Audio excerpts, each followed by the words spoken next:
जय श्री हरि। आज हम सुनेंगे पापाकुंसा एकादशी व्रत कथा। यह एकादशी अश्विन माह की शुक्ल पक्ष में पड़ने वाली एकादशी है। इस एकादशी को करने से स्वर्ग, मोक्ष, आरोग्यता, सुंदर स्त्री तथा अन्न और धन को देने वाली है। एकादशी के व्रत की बराबर गंगा, गया, काशी, कुरुक्षेत्र और पुष्कर भी पुण्यवान नहीं है।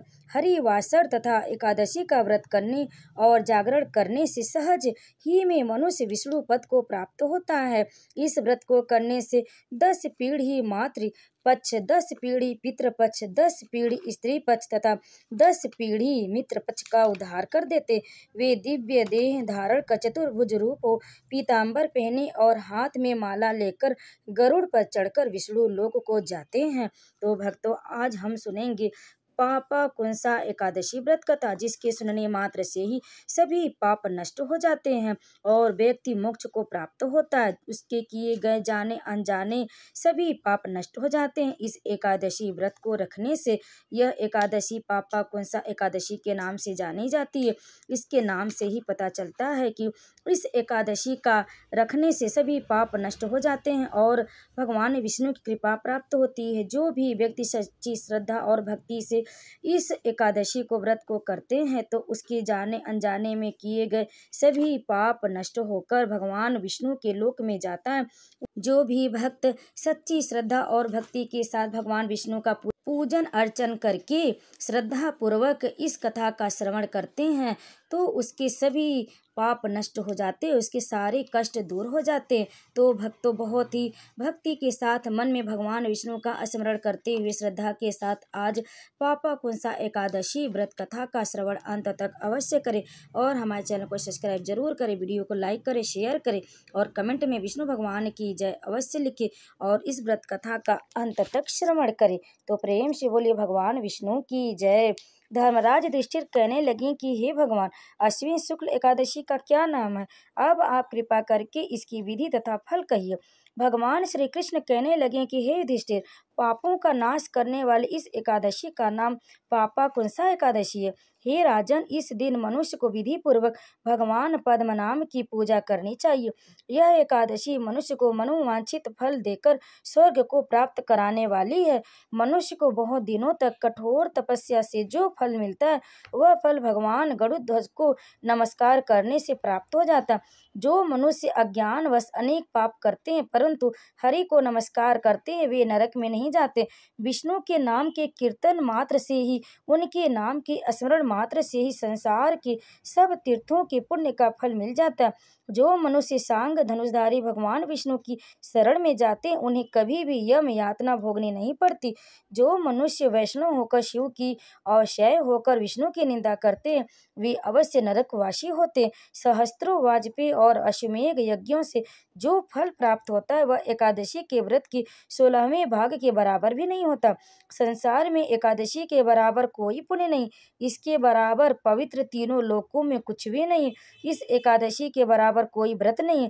जब तक मनुष्य पद्म नाम की एकादशी का व्रत नहीं करते तब तक उनकी देह में पाप वास कर सकते हैं। हे राजेंद्र, यह एकादशी स्वर्ग, मोक्ष, आरोग्यता, सुंदर स्त्री तथा अन्न और धन को देने वाली एकादशी के व्रत के बराबर गंगा, गया, काशी, कुरुक्षेत्र और पुष्कर भी पुण्यवान नहीं है। हरिवासर तथा एकादशी का व्रत करने और जागरण करने से सहज ही में मनुष्य विष्णु पद को प्राप्त होता है।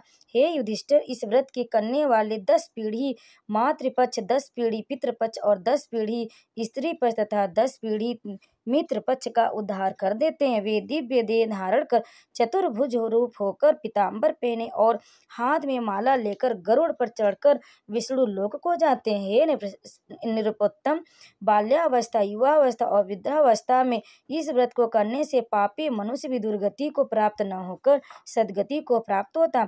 अश्विन मास की शुक्ल पक्ष की इस पापाकुंसा एकादशी का व्रत जो मनुष्य करते हैं वे अंत समय में हरि लोक को प्राप्त होते तथा समस्त पापों से मुक्त हो जाते हैं। सोना, तिल, भूमि, गौ अन्न, जल, छतरी तथा ज्योति दान करने से मनुष्य यमराज को नहीं देखता।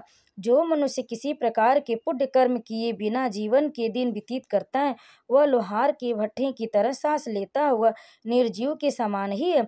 निर्धन मनुष्यों को भी अपनी शक्ति के अनुसार दान करना चाहिए तथा धन वालों को सरोवर, बाग, मकान आदि बनवा कर दान करना चाहिए। ऐसे मनुष्यों को यम का द्वार नहीं देखना पड़ता तथा संसार में दीर्घायु होकर धन, धान्य, कुलीन और रोग रहित रहता है। भगवान श्री कृष्ण ने कहा, हे राजन, जो आपने मुझसे पूछा वह सब मैंने आपको बतलाया।